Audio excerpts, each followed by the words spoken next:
bekerja sama dengan media partner gitu.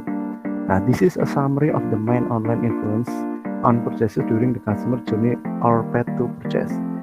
Yeah, we will see that there is a wide range of influencer including search engine, publisher, website, social network, which should all be considered. Jadi hampir semua media, ya media entah media sosial ya, Twitter, Instagram, kemudian dan ya pokoknya laman-laman yang sering dibuka calon konsumen, pelanggan itu digunakan semua kalau bisa.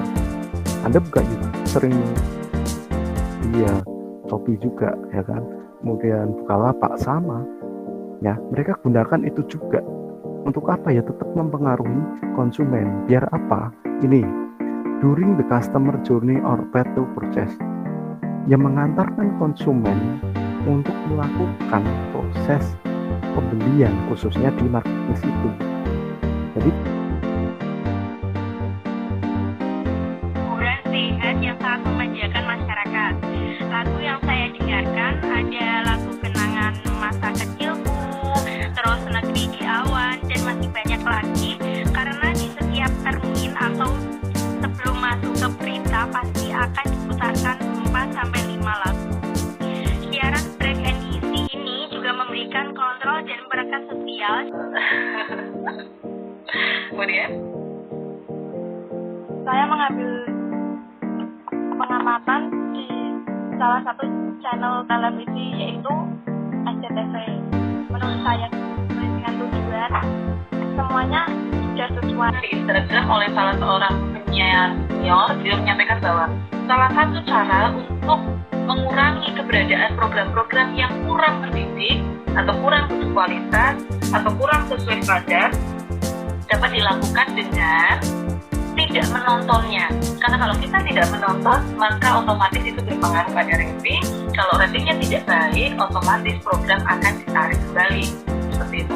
Tetapi kalau masyarakat kita sebagai penikmat masih menikmati program-program itu, ya bukan tidak mungkin program-program itu akan tetap semakin lestari. Yang artinya cita-cita kita untuk memastikan bahwa program-program siaran yang ada di Indonesia benar-benar sesuai dengan fungsinya, sesuai dengan tujuannya, ya bukan tidak mungkin tidak akan tercapai seperti itu. Maka dengan tugas pertama yang Bulfi berikan, Bulfi ingin kalian punya idealisme, teman-teman. Bulfi ingin kalian punya gambaran untuk sebenarnya program seperti apa yang layak untuk disiarkan, yang layak untuk dinikmati oleh masyarakat. Tidak hanya yang hura-hura ditonton, tapi juga memberikan nilai-nilai positif lainnya, tentu saja yang seperti itu yang diharapkan. Jadi mudah-mudahan setelah kalian menyebut mereka yang benar-benar bisa menampilkan sebuah program siaran. Ada yang ingin menyampaikan sesuatu? Mbak Dia, Mbak Reni, Mas Im, Mbak Putri, Mbak Ana, dan Mas Hatta. Ya, cukup ya? Oke. Kalau cukup, kita punya proyeknya sudah kalian lihat di Sepadan otomatis. Itu waktunya 2 minggu teman-teman, karena proyeknya cukup complicated. Kita akan melakukan analisis dengan cara survei kali ini. Kalau tadi Tirto membatiskan pada jam simak gitu ya, durasi waktu simak masing-masing generasi. Kali ini Bulfi ingin kalian mencoba menggali lebih dalam informasi dari masyarakat terkait dengan pilihan media penyiar mereka, gitu ya, media penyiaran yang mereka gemari. Nanti kita dasarkan juga pada rentang usia tertentu, teman-teman. Karena tugasnya cukup menyita waktu, maka minggu depan kita tidak harus kuliah. Kalian silakan kerjakan project ini. Kemudian di minggu berikutnya kalian akan menyampaikan hasil survei itu seperti biasa, seperti tadi bergiliran satu persatu untuk kita kemudian simpulkan sebenarnya orang-orang di sekitar kita itu lebih menggemari program yang ada di televisi atau program yang ada di radio. Karena di sana juga ada alasan. Kalau misalnya ternyata dia memilih media sosial, berarti coret keduanya, kemudian kalian tuliskan dalam alasan. Tanyakan alasan mereka, karena kita akan menggali informasi sebenarnya program seperti apa yang digemari oleh masyarakat sebagai bekal kita untuk kemudian bisa merancang program siaran yang sesuai dengan harapan masyarakat. Oke, teman-teman? Nanti bisa dibaca ketentuannya di LKM yang sudah guru vitalkan pada dikti masing-masing. Oke ya? Oke? Oke, kalau ada pertanyaan, Bu Lutfi terbuka di Japri oleh kalian semua kapanpun. Jadi Mbak Dia, Mbak Reni, Mas If, Mbak Putri, Mbak Ana, dan Mas Hatta tidak perlu sungkan WA dengan Bu Lutfi kalau ada hal yang ingin didiskusikan dengan Bu Lutfi. Ya. Oke, teman-teman, terima kasih banyak untuk kehadirannya pada pagi hari ini. Minggu depan kita tidak bersemuka, karena minggu depan kalian akan menyelesaikan project. Silakan kalian boleh bertanya pada orang-orang di sekitar kalian, kalian.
Untuk pertemuan selanjutnya, mungkin bisa dikerjakan pada LKS, itu ada pilihan ganda untuk tugas mandiri saja, dan akan kita bahas pada pertemuan selanjutnya juga.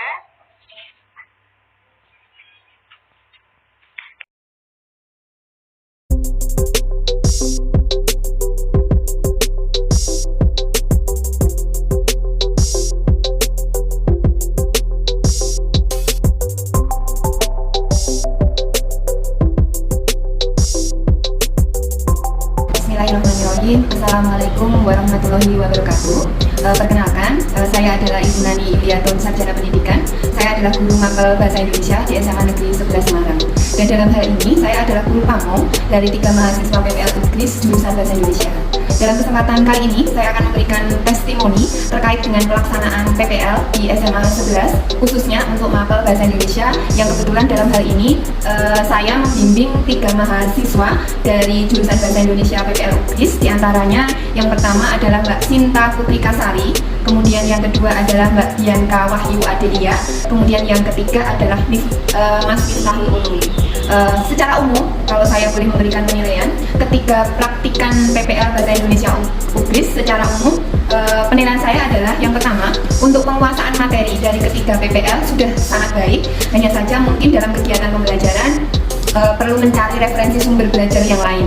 Jadi dalam pembelajaran di kelas sebaiknya sumber belajarnya dibuat lebih bervariasi. Misalnya selain menggunakan buku paket, bisa ditambah materi-materi dari internet yang lain. Kemudian yang kedua, untuk pemilihan teknik dan metode pembelajaran sudah cukup baik. Ketiga PPL dalam memberikan pembelajaran di kelas sudah menggunakan metode yang inovatif dan dengan memanfaatkan multimedia. Kemudian yang ketiga, dalam mengajar di kelas, penampilan dari 3 PPL sudah cukup baik, cukup menarik, dan sudah sangat komunikatif.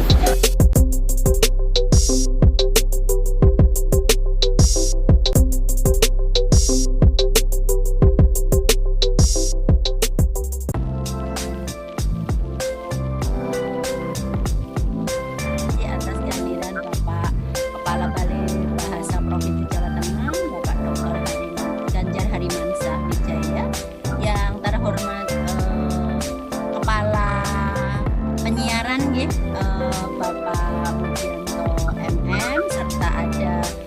Desi, dan pada pagi hari ini spesial mungkin saya perkenalkan juga karena pada tepatnya hari Rabu ya, Selasa Bu Eva, Rabu kemarin persis, ini masih hangat, masih kebul-kebul. Saya perkenalkan Sekretaris Program Studi Pendidikan Bahasa dan Sastra Indonesia yang baru, Bapak Raden Yusuf Siddiq Budiawan. Untuk kesempatan kali ini saya berperan sebagai tim MBKM karena saya saat ini dengan status tugas belajar kemarin mengundurkan bisa terlibat diri. karena sudah berjalan. Kalau jika tahun gitu.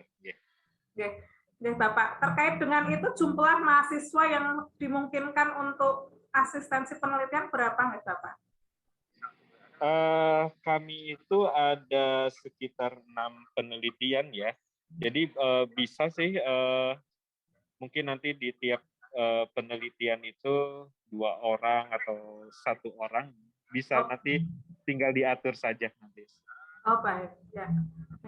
Seperti Mbak Desi itu penelitian tahun ini berapa Mbak Desi?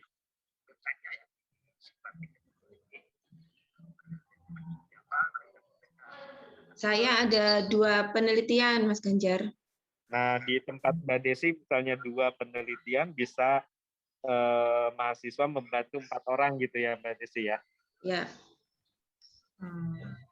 Baik, untuk penelitian ini bisa dilaksanakan ada sekitar 6-12 mahasiswa yang diberi kesempatan ya Bapak ya. Nanti kami segera informasikan. Untuk magang ini kan sampai bulan November itu sudah agak padat gitu ya. Mungkin nanti bisa diatur setelah Oktober mungkin ya. Oke, baik Bapak. Nah itu kira-kira berapa mahasiswa yang akan diberi kesempatan? Perkiraan saja Bapak. Nanti ada produser yang lain. Kalau yang lain lepas dia akan masuk ke redaksi dan sebagainya. Jadi tetap ada yang menangani dan tetap ada yang bertanggung jawab. Jadi saya kira itu malah tidak bermasalah menurut kami, karena di kami itu ada beberapa unit-unit ya, kelompok-kelompok, misalkan ada kelompok reporter, ada kelompok kameramen, ada redaksi, di samping itu ada penugasan sendiri ya, masing-masing nanti akan bisa mengikuti ke arah situ. Misalkan bagaimana dia harus belajar editing, nanti kita tandemkan di sana dan sebagainya. Saya kira itu nggak masalah meskipun waktunya lama. Syukur-syukur kalau mahasiswanya itu kreatif, jadi bisa mengajukan saya mau mengambil event seperti ini dan sebagainya untuk kepentingan ini. Nggak masalah, nanti itu bisa disampaikan. Saya kira kok nggak masalah tuh Bu, saya kira. Nyon sewu, nanti kami akan juga ini bagaimana saya maturnya nggih, karena memang